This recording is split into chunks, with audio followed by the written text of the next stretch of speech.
नमस्ते विद्यार्थी मित्रांनो, ये वीडियो आपको बहुत इंपॉर्टेंट होने वाला है बिकॉज ओसीएम में टोटल चैप्टर 8 है और बच्चों के सामने सबसे पहला सवाल ये कि शुरुआत करें कहां से, क्योंकि बहुत सारे बच्चों को ये प्रॉब्लम है। मन में तो सोच के बहुत कुछ रखा है कॉन्फिडेंटली कि ये पढ़ेंगे, वो पढ़ेंगे, इतना पढ़ेंगे, उतना पढ़ेंगे, ये कवर करेंगे, वो कवर करेंगे, लेकिन शुरुआत ही नहीं हो रहा है। तो सबसे पहला अपना जो स्टडी प्लान है वो कैसा होना चाहिए, उसके ऊपर मैं ये वीडियो में आपको बताऊंगा कि कैसा आपका स्टडी प्लान होना चाहिए। तो सबसे पहले आपको पता होना चाहिए क्या क्या पेपर में है। तो सबसे पहले आपको क्या करना है, सबसे पहले आप लोगों को सारे आप लोगों को डिस्टिंग्विश प्रिपेयर करने हैं। तो डिस्टिंग्विश भी कौन से टॉपिक के प्रिपेयर करने हैं? एक तो पहला आप लोगों को डिस्टिंग्विश प्रिपेयर करना है टॉपिक नंबर 7। टॉपिक नंबर 7 आज तक दुनिया में ऐसा पेपर बना नहीं जिसमें ये डिस्टिंग्विश आया नहीं। मैं तो बोलूं ये 5 स्टार वाला डिस्टिंग्विश है। स्टेट कमीशन, नेशनल कमीशन और डिस्ट्रिक्ट फोरम, सबसे पहले आपको इसको वाइंड अप करना है। फिर आपको डिस्टिंग्विश करने हैं टॉपिक नंबर 2 के, जो भगवान डिस्टिंग्विश है। ऐसा कोई पेपर नहीं बना जिसमें टॉपिक नंबर 2 का डिस्टिंग्विश आया नहीं। और बस बाद में खाली सिंपल सी बात, आप लोगों को डिस्टिंग्विश प्रिपेयर करना है टॉपिक नंबर 4 से। बस खाली इतना डिस्टिंग्विश आपने प्रिपेयर कर दिया, आपका काम खत्म हो गया। क्योंकि जो भी डिस्टिंग्विश पेपर में आने वाले वो इसमें के आएंगे और इसके अलावा की भी आ गए तो भी आपको सॉल्व करने खाली तीन ही लिखने। और 3 डिस्टिंग्विश, माय डियर वर्ड्स, ये मैं आपको लिख के देता हूं। तीनों के तीनों डिस्टिंग्विश इसमें का रहेगा। फिर बचा हुआ एक ही डिस्टिंग्विश है, वो कोई और जगह से आ सकता है। अदरवाइज आपका पूरा डिस्टिंग्विश का 12 मार्क्स यहां से मिल जाएगा। और मैंने सारे टॉपिक के डिस्टिंग्विश के ऊपर वीडियो बनाया है, आप वहां पे आपका पढ़ाई कर सकते हो। जो दूसरा आपको सबसे पहले पढ़ाई करने के लिए लेने का है, that is all objectives. All objectives पढ़ने। बहुत सारे बच्चे इसके ऊपर कम फोकस करते हैं, लेकिन ध्यान दो बच्चों, बहुत ज्यादा मार्क्स के लिए आपके पेपर में ऑब्जेक्टिव आता है और आप बहुत कम फोकस करते हो ऑब्जेक्टिव के ऊपर।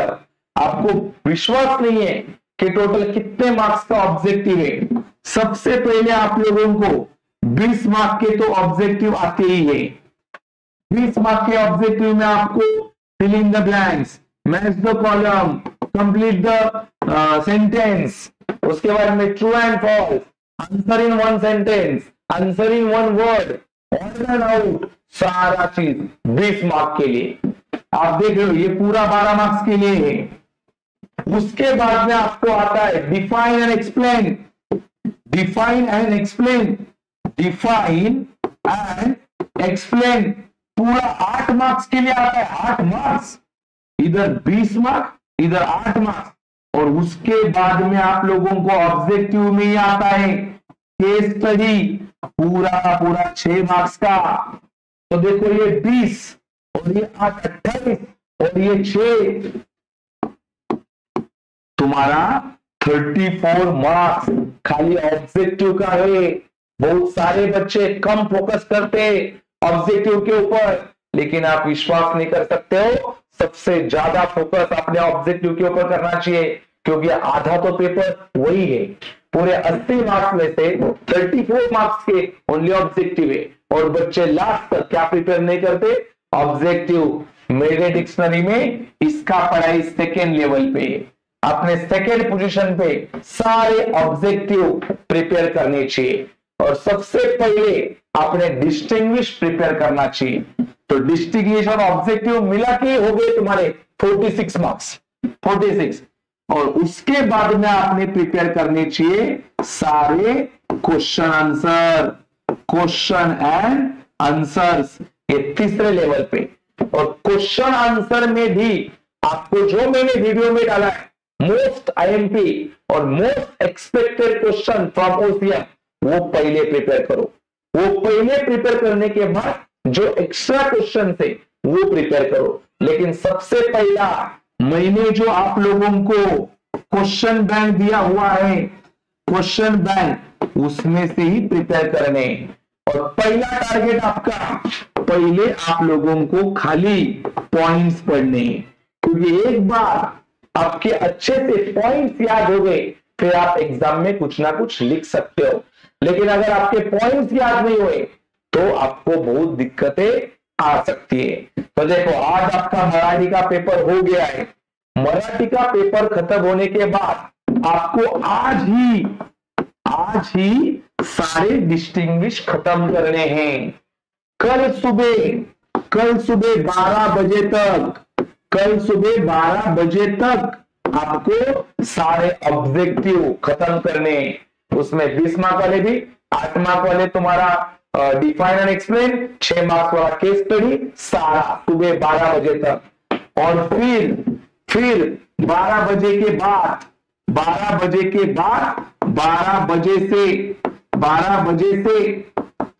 बजे से आगे पेपर तक आपको खाली क्वेश्चन आंसर प्रिपेयर करने।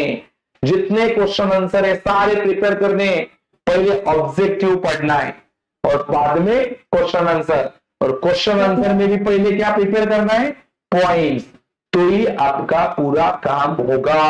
ध्यान रखो, ऐसा अगर आप पढ़ाई करोगे तो ही आपका पूरा पढ़ाई होगा, अदरवाइज बहुत डिफिकल्ट होगा। सबसे पहले जो क्वेश्चन आपने पहले से पढ़ के रखे उसका पहले प्रॉपर रिवाइज करो, ताकि आपको जो याद किया है वो तुरंत याद हो जाएगा। और फिर जो नए क्वेश्चन बचे, जो फ्रेश अब तक पढ़े नहीं है, उनका प्रिपरेशन करा दो। जो मैंने क्वेश्चन बैंक दिया है उसमें से ये प्रिपेयर करना है, और जो क्वेश्चन बैंक दिया है उसका भी आपको सारा वीडियो मिल जाएगा। और ऑल डिस्टिंग्विश का भी सारा वीडियो अपने यूट्यूब चैनल पे आपको मिल जाएगा। वहां से आपको सारा पढ़ाई कवर करना है। फिर आपको आपका स्टडी प्लान मालूम पड़ा रहेगा और ये वीडियो पसंद आएगा तो वीडियो को लाइक करो, शेयर करो। और अगर आप ये चैनल पे नए रहेंगे तो चैनल को सब्सक्राइब करना भूलना नहीं। Thank you so much.